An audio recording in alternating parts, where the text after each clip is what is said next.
For decades, Judy Sheindlin was more than a judge. She was a cultural phenomenon.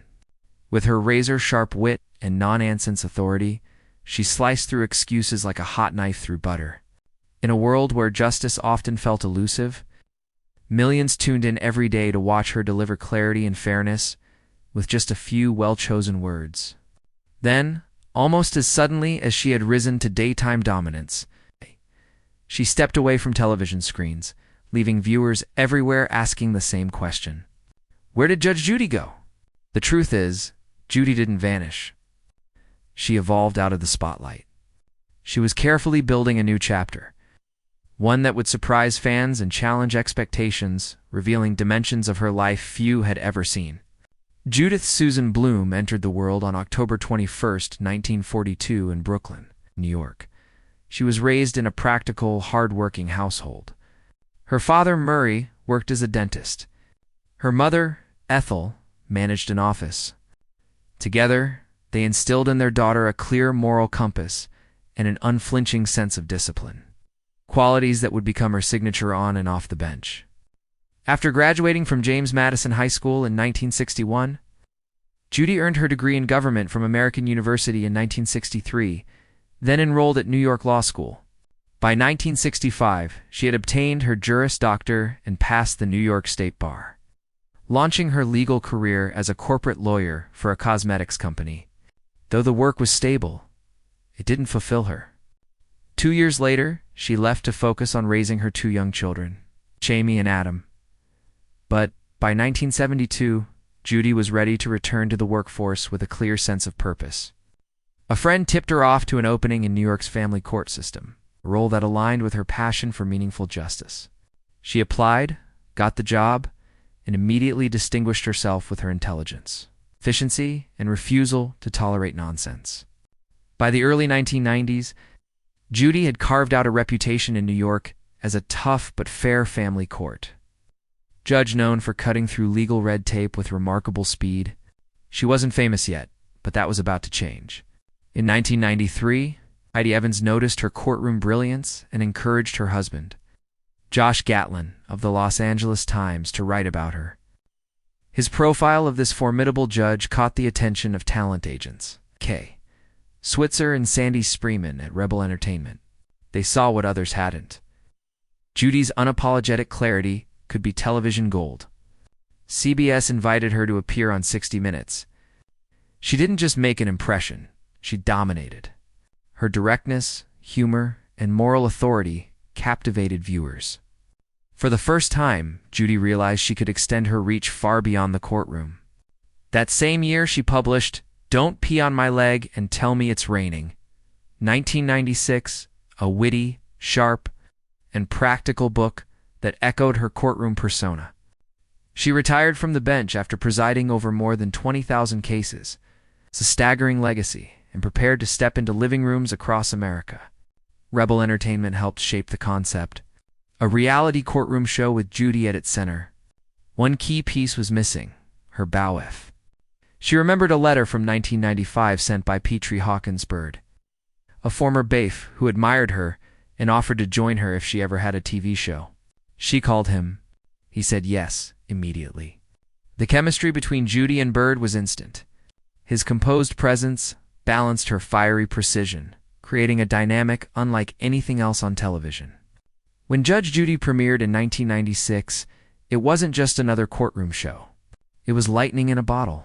Bird's calm "All rise," followed by Judy's surgical questioning, became appointment television. Within a few years, the show was drawing 9 to 10 million daily viewers, even surpassing Oprah Winfrey at times. Judy had become a pop culture icon. By the 2000s, Judy was one of television's most powerful figures. In 2005, she was earning $25 million per year. That number climbed to $45 million annually.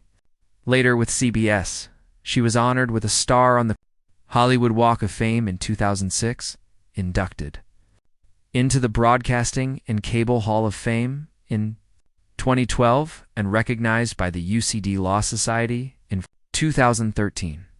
After 15 nominations, Judge Judy finally won its first Daytime Emmy in 2013.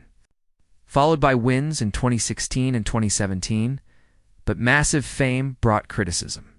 Some argued she had grown less patient with low-income litigants. Others accused the show of prioritizing entertainment over genuine justice since participants received stipends and travel accommodations. Judy, for her part, focused on the relationship with her viewers, not the critics.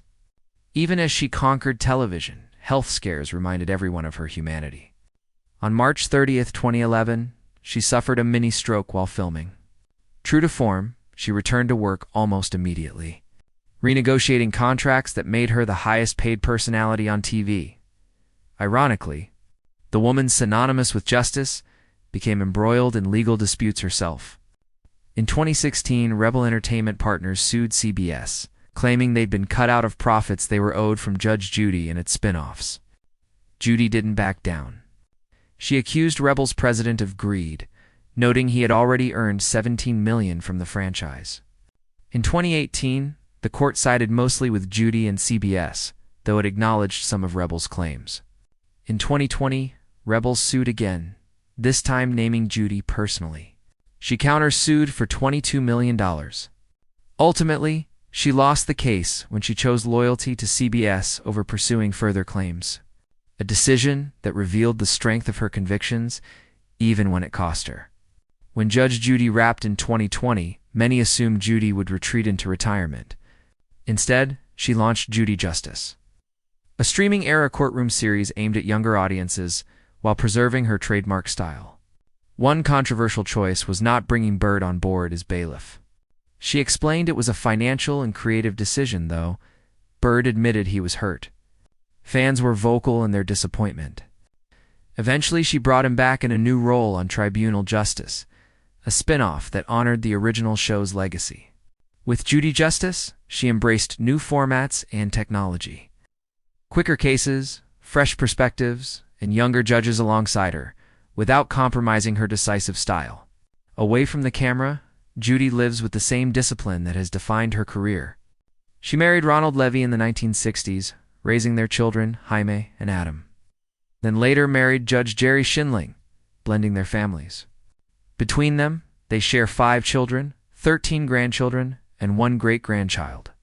Her real estate portfolio is as impressive as her TV career, including properties in New York, Florida, California, and Wyoming. In 2013, she purchased a $10.7 million Beverly Hills condo. In 2018, she and Jerry acquired the famous $9 million birdhouse in Newport, Rhode Island. Politically, Judy has carved her own path.